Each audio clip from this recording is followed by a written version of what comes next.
Hi everybody, this is Pierre again. Welcome at MUXP Part 5, profiling of the Lost Bridge Village Airport example that is in the MUX manual. And let's go there. It starts from here, page 16. Okay, I make the assumption that you have watched the MUX videos part 1 to part 4, that you have World Editor installed and know how to use it, and that you've got Google Earth Pro installed and got a fairly good idea how to use it. Okay, before I continue, I just want to show you something. If you've watched the videos part 1 to 4, you will remember that I have designed this little scenery here. And now this scenery is not part of the global airports or explained scenery. And MUX uses the airport data file to get the coordinates to work from. There's an airport data file and it's got a couple of coordinates in it, and MUX is using that coordinates to continue or to do its thing.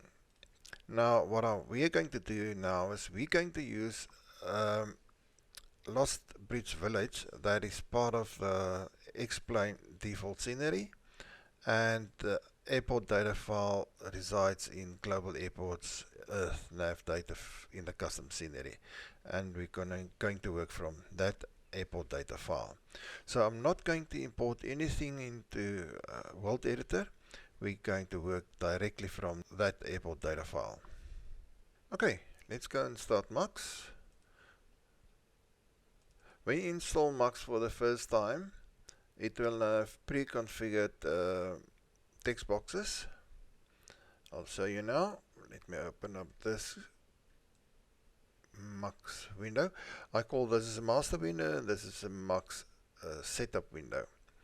Okay, there's a pre-configured information. It's a explain sandbox, that's my base folder, and then where everything is happening, this is a ZZZ MUX default mesh updates folder. We're going to leave as is. Oh yes, of course I'll switch on the export to KML and activate back as well. Then you click on save. If window doesn't close, you've got to close it manually. Right, that's it. Now, I mentioned that MUX works from the airport data file, and in the sample that I've done in the previous videos, I had to go and point to the airport data file for that scenery, for that custom scenery.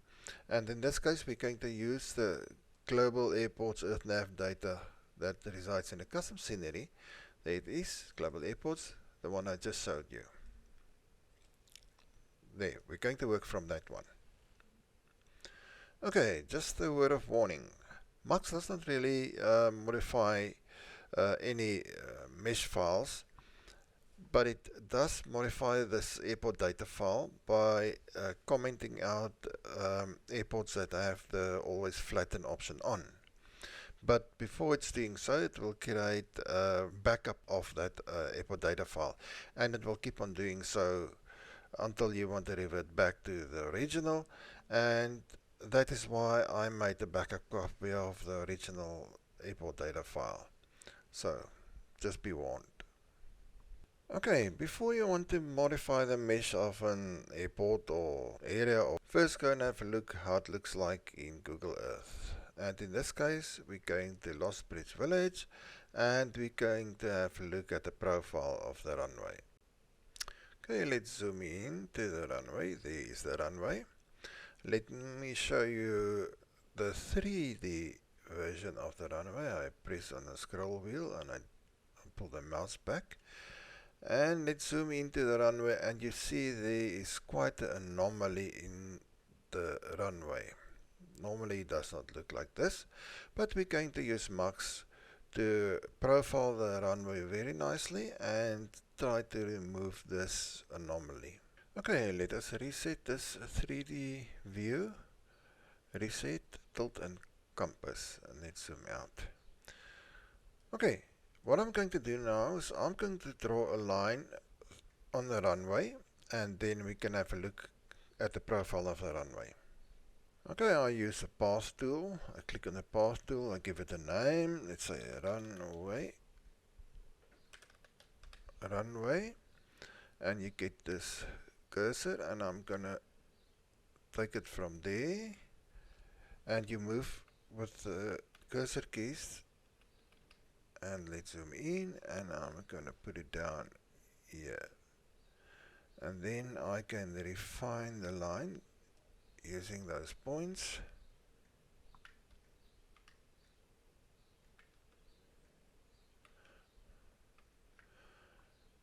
Okay, I think it looks okay.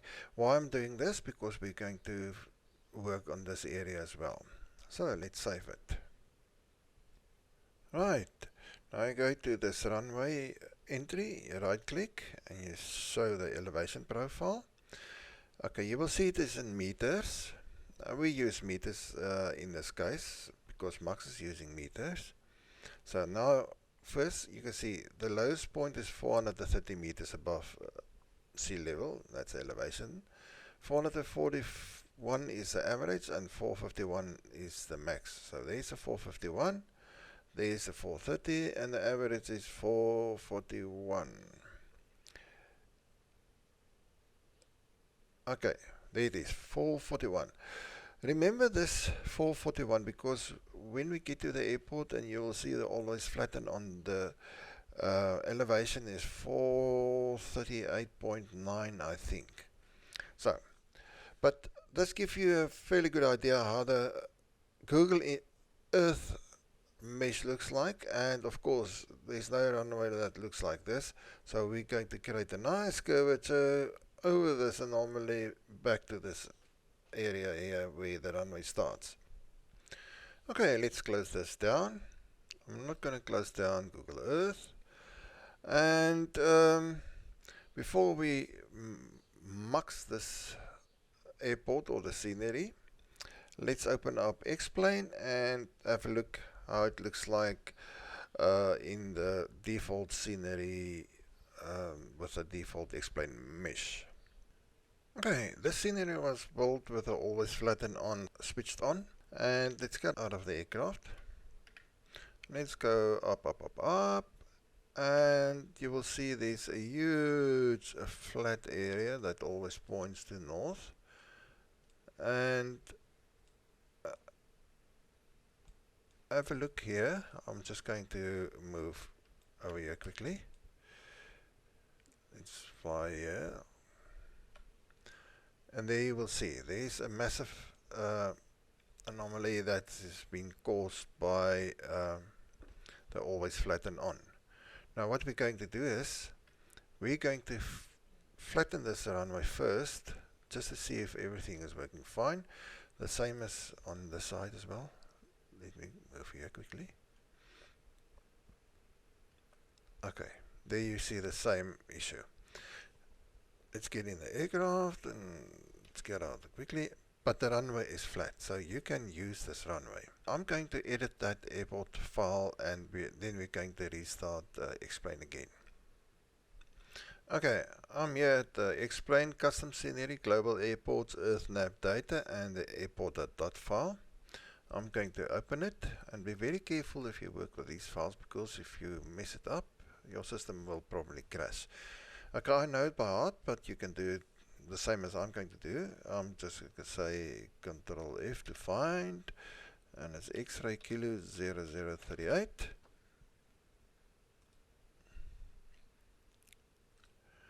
And there's the airport information as it was built or modified, and this is the default information in X-Plane. I'm just going to comment out this always flatten and Control S. Let's get out of here. Okay, that's it. And let us restart X-Plane again. So X-Plane is going to look at this airport data and new flight, start flight, and it will see the runway is not flattened. Okay, let's have a look how it looks like. This is the, let's get out of the aircraft. Okay, sorry, I'm in the wrong window. And this is how it looks like in X-plane without flattening the area. But crazy look to it. There you have a look. This is this massive dip that is also in Google Earth. But okay, let's get out of here. Okay, I mentioned that I'm not going to download the scenery from the Gateway Scenery, but I had to because I want to show you something. As you now know, I've switched on the always flatten again in the text file, and there it is. The text file meaning the airport data file. And by now you need to know that if you want to use MUXP, you need to have an airport boundary. And there's the airport boundary. And we're going to flatten this area first, and then we're going to tweak it and create a nice profile. Okay, we've got MUXP up and running. Now let's configure the MUXP file. Now if you work in a tile where there are more than one airport, you need to enter the ICAO code or the airport identification in there. And in this case it is XK0038. In the case of this scenery that I've designed, there is no ICAO code or whatever. I've created my own, so I did not have to put in anything there. I pointed to the apt.dat file, and in this case it's going to find this airport in this file, and then it's going to work on it. Right, we need to choose flatten. And let's create a MUXP file. Now, first, let's have a look here. You're going to see there's a file that's going to appear here that we call the MUXP file. Okay, create MUXP.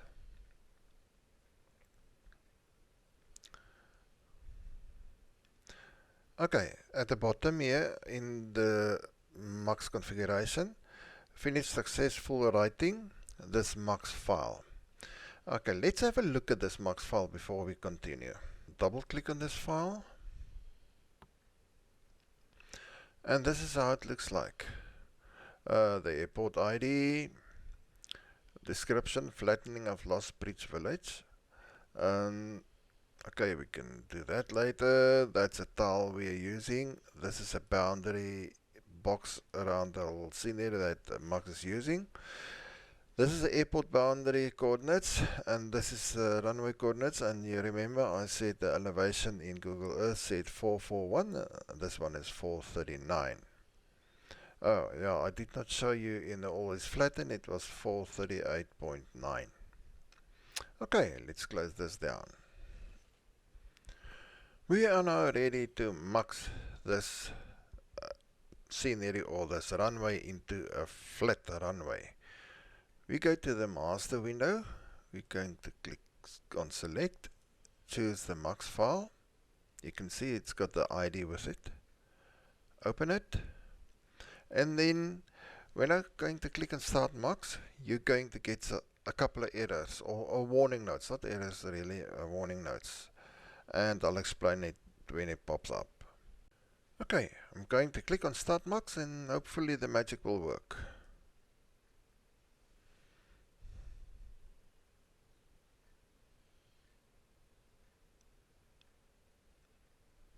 That is reading now the original DSF file. And there are a couple KML files. Okay, here's a warning. The airport that should be changed by MUXP is set to flatten in the default airport data file. And in order to make changes to MUXP visible, MUXP will set the flatten flag in this file to a comment line, and this is how the comment line looks like. I'll show you now. Okay, let's click OK.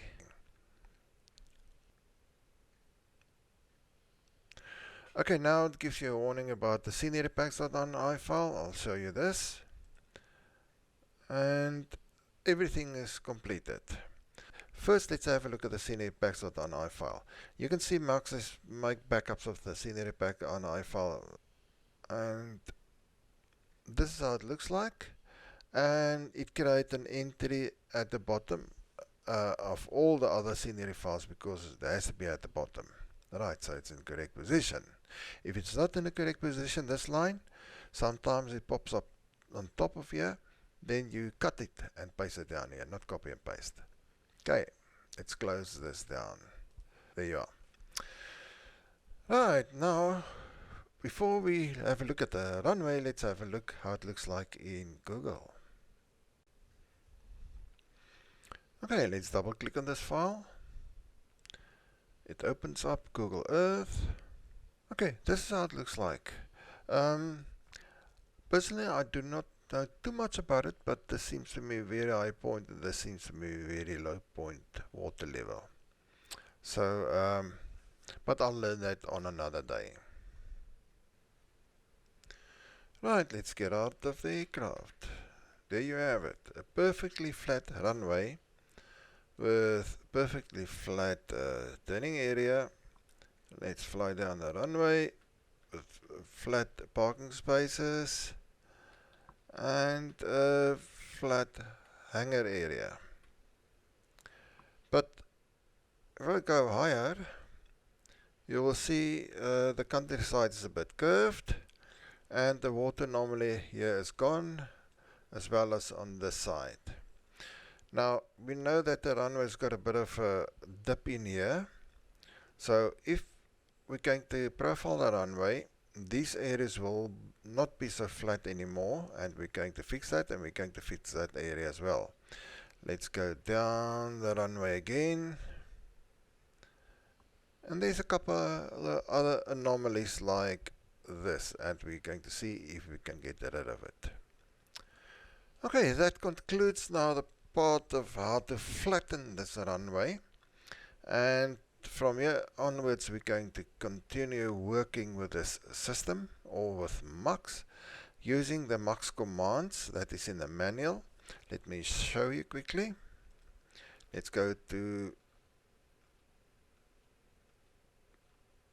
there it is, where is it, there's a MUX commands. We're going to work with the MUX commands in Google Earth, and we're going to tweak the runway to have a very nice curvature, or let me rather say a very nice profile.